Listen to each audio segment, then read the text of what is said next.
जय जगन्नाथ सांग माने मु आज शेयर करी राजमा मसला जहाँकि खाइबा को बहुत टेस्टी लगी थाए एवं यह बनैबा भी बहुत आसान होता है। राजमा मसला आपण माने बहुत थर बनै थांती किंतु थरे मो पद्धति रे निश्चित ट्राई करंतु बहुत पसंद आसीबो। चलंतु एबे रेसिपी आरंभ करिबा। मु एठारे 1 कप राजमा नेछि जहाँ को मु राति रे भिजै रखिछि जहाँ फल से भल भाव रे फुली जाइछि। एठारे मु राजमा को 2 रु 3 थर धोई देछि। एबे आमे राजमा को प्रेशर कुकर रे रखिबा। एबे आमे सेथिरे पानी देबा। राजमा रा 2 इंच ऊपर पानी रहिबा दरकार। राजमा पूरा भाव रे डुबी जीवा दरकार प्रेशर कुकर रे। तो एबे आमे एथिरे किछि गोटा गरम मसला ऐड करिबा।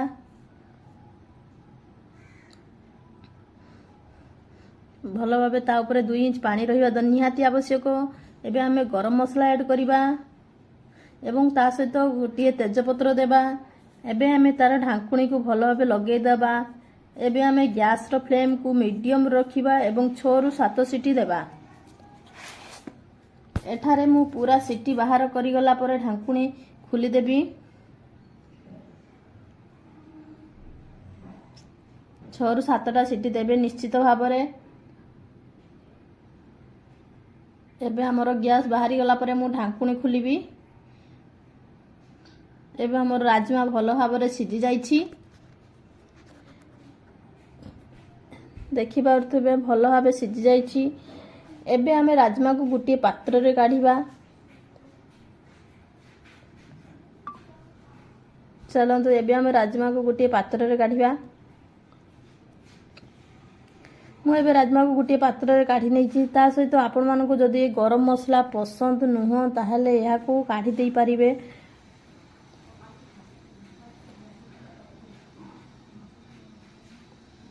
ए पानी रो व्यवहार करबानी जदि आपण माने चाहिबे ताहले आपण माने करि परिबे। मु एठी गुटे कढ़ई रे किछि तेल नेछि। तेल रे 2टी बड़ प्याज मु ताकू भलो भाबे मीडियम साइज रे काटिछि देखि पारथबे।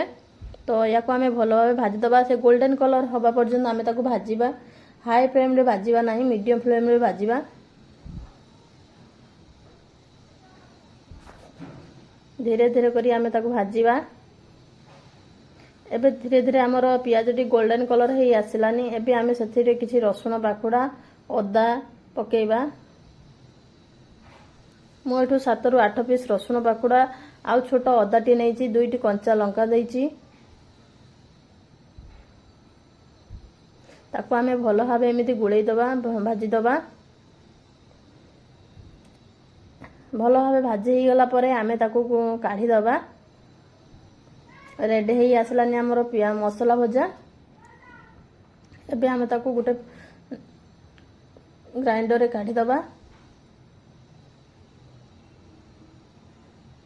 एबे हमें गुटे ग्राइंडर छोटो ग्राइंडर नेचे सेथिरे मु 2टा बड़ बिलाती टी काटी की नेछि। तो एबे हमें ताकू पेस्ट करिया। भाजी रखिया मसला को मध्ये सेथिरे हमें ऐड करिबा।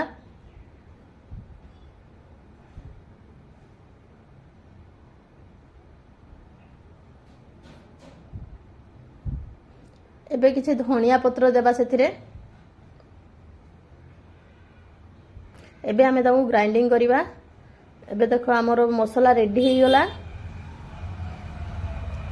पूरा पेस्ट बनै गला। हमें सही कढ़ई रे किछि तेल देई हमें मसला को ऐड करिबा। किछि जीरा प्रथमे दबा। मु एठी 1 चम्मच रो जीरा ऐड करछि। भलो भाबे जीरा फुटी गला पर हमें पेसी रखितिबा मसला को सेथिरे ऐड करिबा।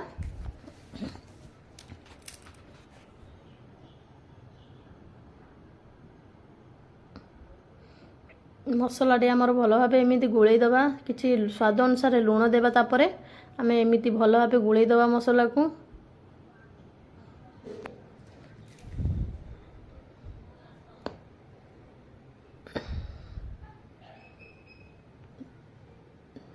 हमें ताकू 4 रु 5 मिनिट पई छाडी दबा घोड़ेई की। तो देखि परते मसला रु तेल मध्ये छाडी छाडी आसिलानी। एबे हमें ताकू आउ टिके भलो भाबे गुळेई दबा। एथरे किछि घर तयारी मसला दबा। लंका गुंड हळदी गुंड एवं आपण चाहिले गरम मसला भी ऐड करि परियो। मु एठी धनिया गुंड देइछि।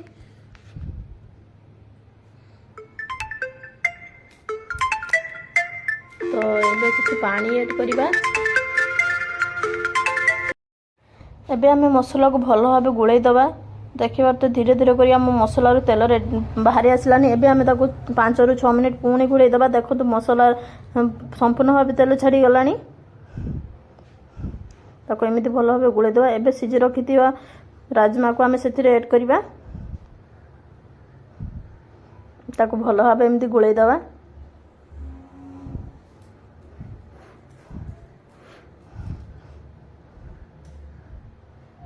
भल भाव ध्यान रखिए मसला जमी पोड़ी न जाए।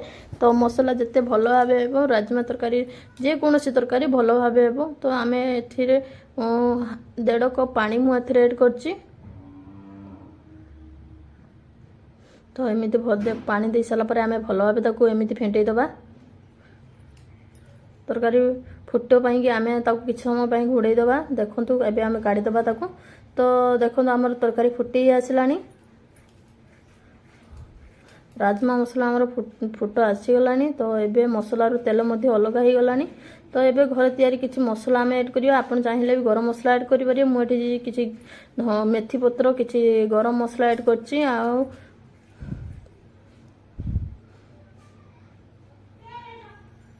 तो एबे आमर रेडी हो आसलानी। एबे ताको किछि टाइम पे घोड़ी दबा। पुणी काढ़ी के देखिबा तरकारी केमिति तार ग्रेवीटा हो आसलानी। आपण माने देखि पारुथबे। तो एबे आमे चलंतु गोटे पात्र रे काढ़ीबा। तापरे किछि धनिया पत्र ऐड करिया। धनिया पत्र देले तरकारी टेस्टी मत 4 गुण होता है। किछि कंचा लंका 2टा 3टा मु कंचा लंका ऐड करछि। आपण चाहिले किछि बटर भी देई परियो। आपण स्किप भी मध्य करि परियो। मते भलो लागे बोली मु देछि। तो एबे हमर रेडी प्रस्तुत हो गला राजमा मसला। तो या को आपण भात रोटी मुड़ी सबुथिरे मध्य खाई परिबे परोटा रे। तो चलो तो आमे गोटे पात्र को काढ़िया। नुआ करी मो चैनल को आसले सब्सक्राइब निश्चित करिवे। एमिति नुआ नुआ वीडियो देखिया पई मो चैनल को सब्सक्राइब लाइक कमेंट शेयर करन।